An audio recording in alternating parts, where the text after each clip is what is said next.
At this year's annual meeting, we rolled out 5 bold goals to the community, and our community partners are committed to collaborate on these and to finding a path through to any of these 4 bold goals. And today I want to spend some time on these 4 community impact goals so that you're informed as our advocates, so that you can share the needs with others, you can share the statistics, and you can also share the strategies, which is really important that you can be able to talk about this in any of the conversations that you might have.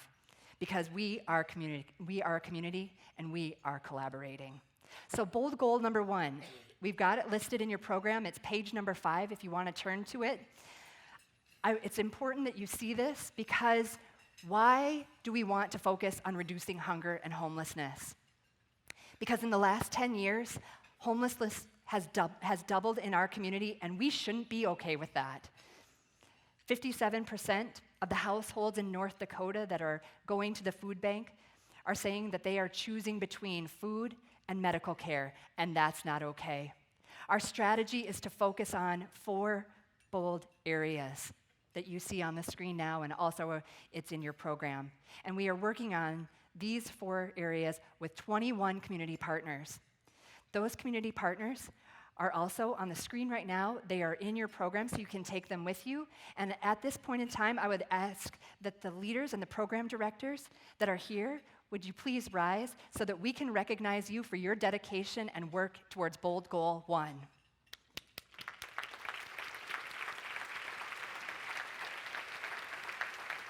I see you back there.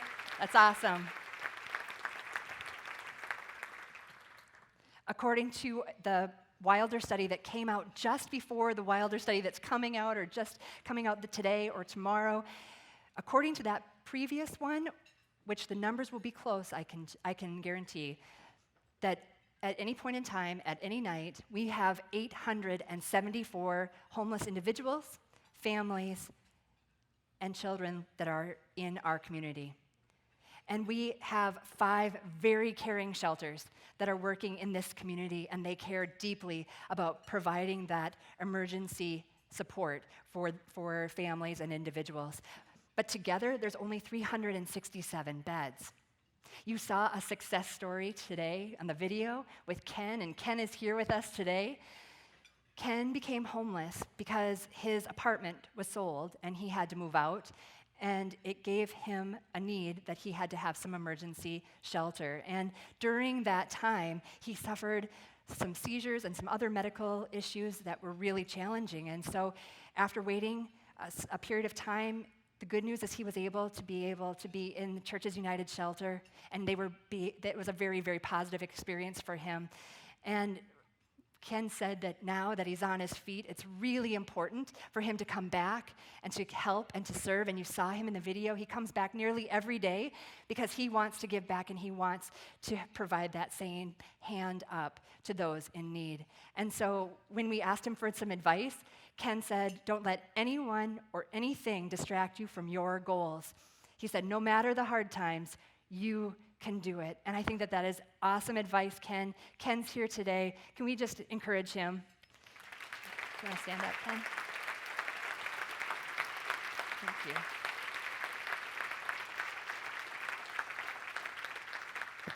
Thank you so much, Ken, for serving others. Going back to the statistic, we know if there's 874 and 367 beds, doing some math. I wasn't a math major in college, but I can do some rough math, and it's about 500 people in our community at any point in time that don't have shelter. And if you had a chance to hear the story that Pastor Sue from Churches United had just yesterday, and go back, it's online on the forum, it's important that you read it. She would say that it is a community issue, that we need to call for community advocacy in this area. There's just not enough available and affordable housing.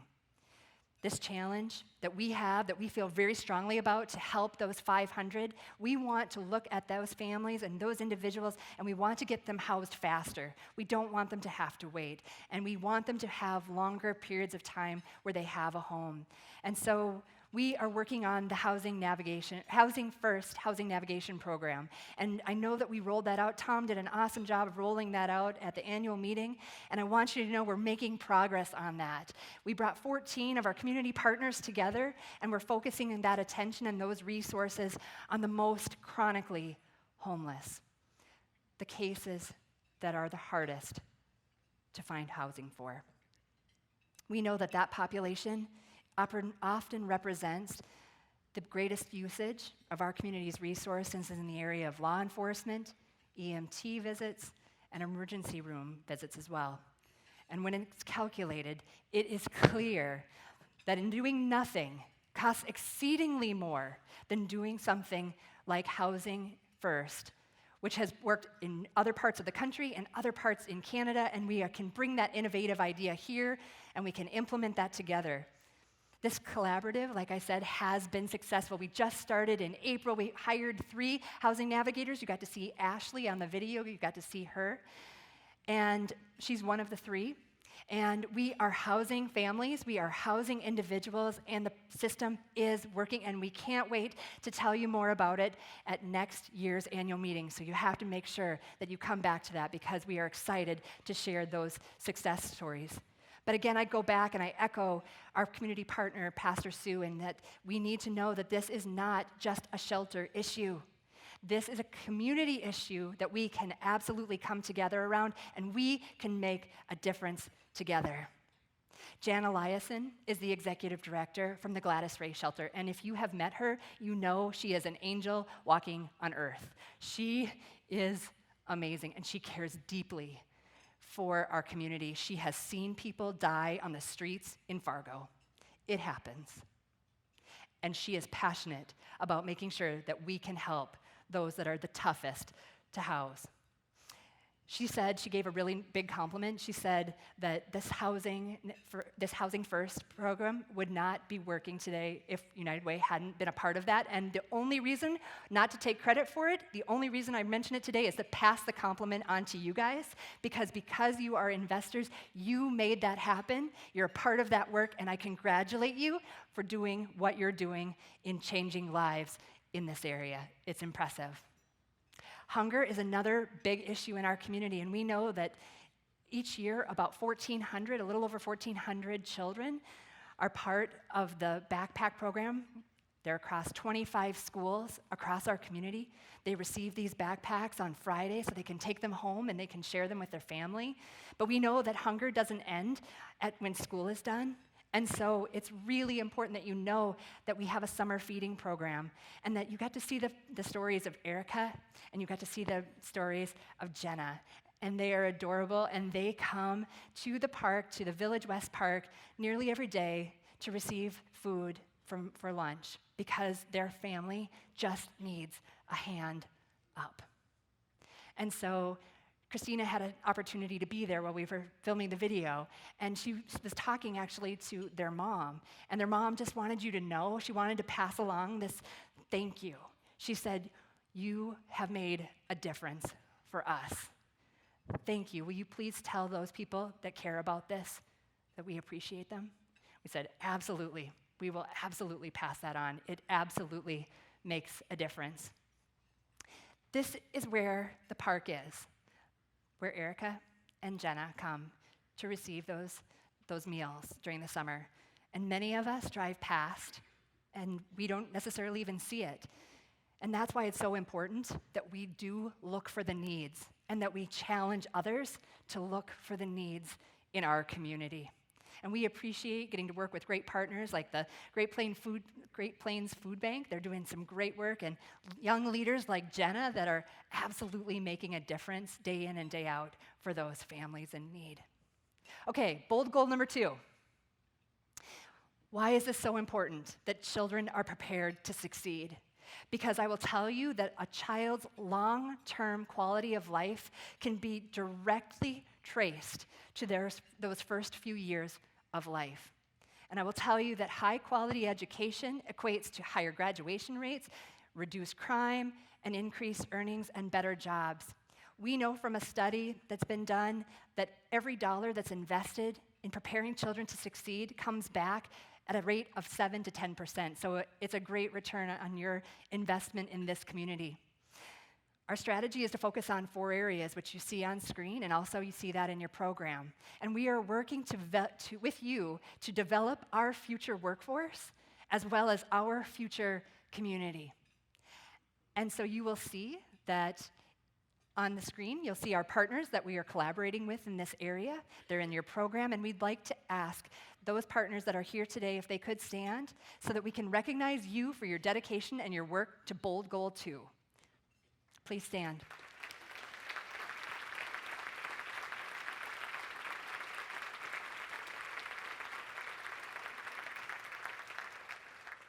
That is awesome. We appreciate you.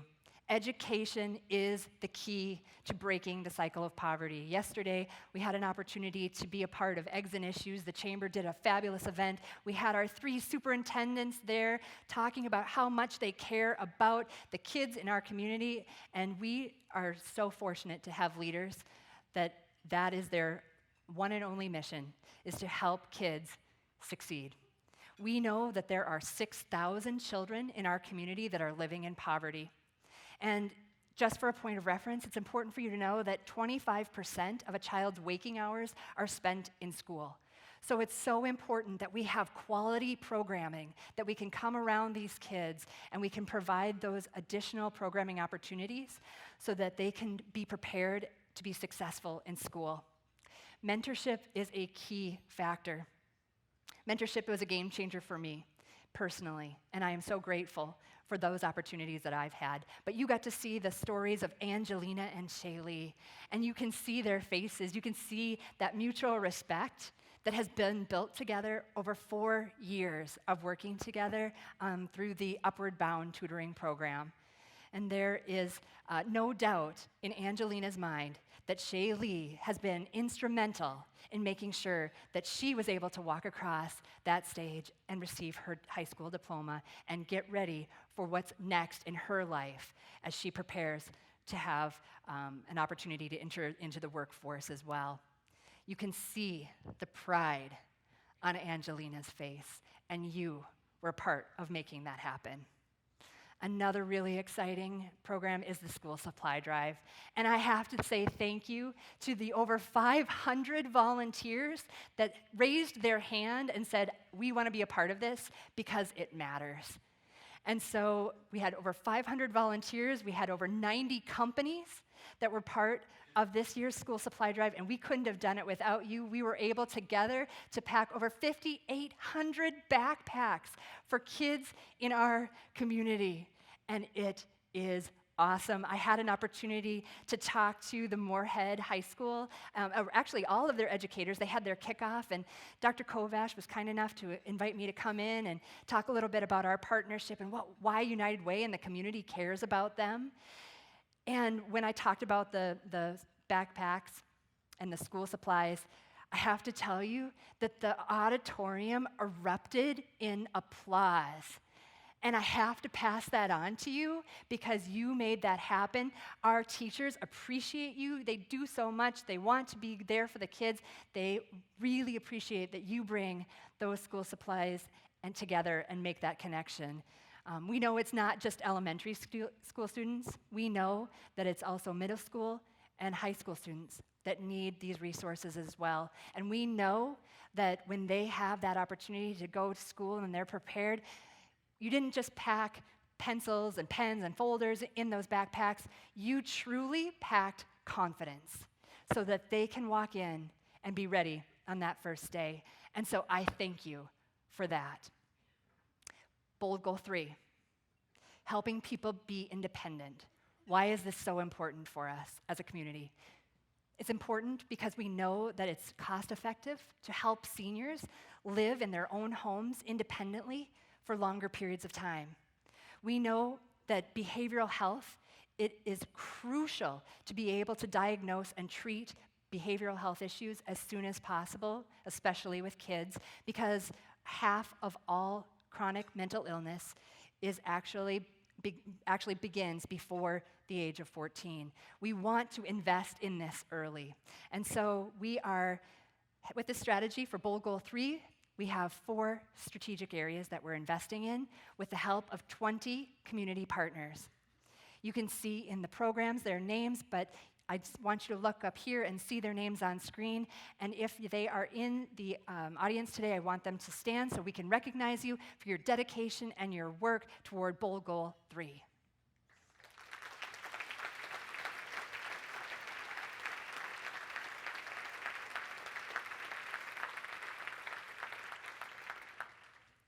Max's story. You had a chance to hear Max's story. Max is a little boy that lives in Moorhead, and this is a true story that he's a 3rd grader. He loves to learn. He loves to go to school. He loves to be able to be someplace where he can just plug in and learn and be safe. And the reason why that's so important is because Max's home life is incredibly stressful. He has a lot going on at home. His family has challenges. And so sometimes Max brings those challenges to school and he acts out because he's frustrated and it's disruptive with the class.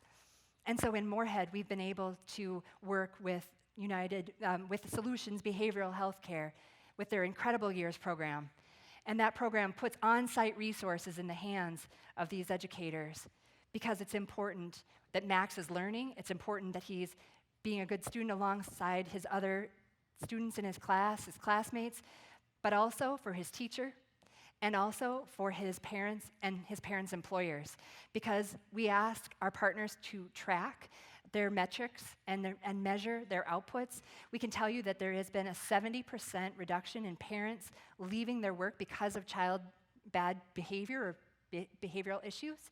And so that is absolutely having a positive effect on these families that every day they are so close to either having to make very important decisions that they might have to go without something because we know that there are so many families that truly are living so close to the poverty level.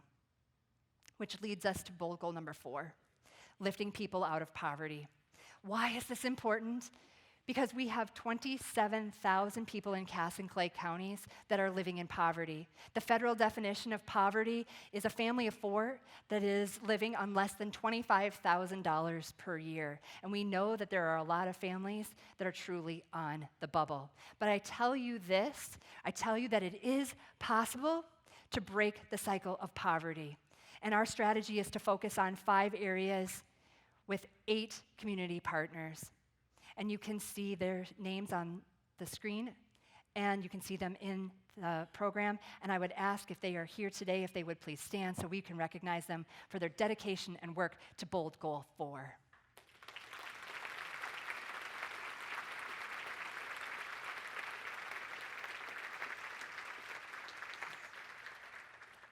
Thank you.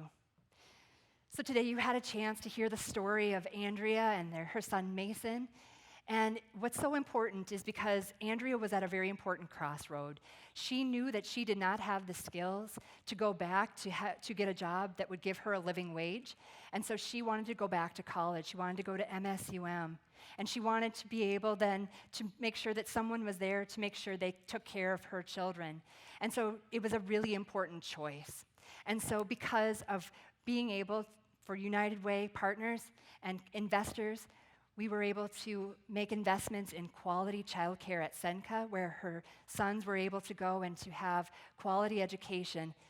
And so when we look at that, that's a win-win situation, because not only are we helping Andrea succeed as she goes back and gets her degree and gets her opportunities to be able to provide for her family, but we're also providing for her son to be ready and to be engaged so that when they start school, they are ready to learn. We know that that return on investment is crucial. And we know that it's important because we are asking our partners to track, and what they are telling us is when we make investments in quality childhood education, we know that those children are improving at 2 times the rate of other kids on their academic schools. It makes such an important difference. And we invest, United Way and you as investors invest $250,000 a year to make sure that we have kids that are ready to learn, and it is one of our best investments we can make. Another strategy for lifting people out of poverty is our investment in the Nurse-Family Partnership Program, which pairs nurses with low-income moms. And what we do and what we see with the research is it's absolutely making a difference. It's our best investment for the long-term health of our community. Nurses like Kara, they work with moms so that they can go out and if they are in situations of domestic abuse, they may be drinking or may be smoking, that those nurses can come alongside and they can counsel them on this. And because they are helping us track this information, I can tell you that in our community, those moms that are working with nurses like Kara are seeing a decrease by 62% in domestic violence in their homes.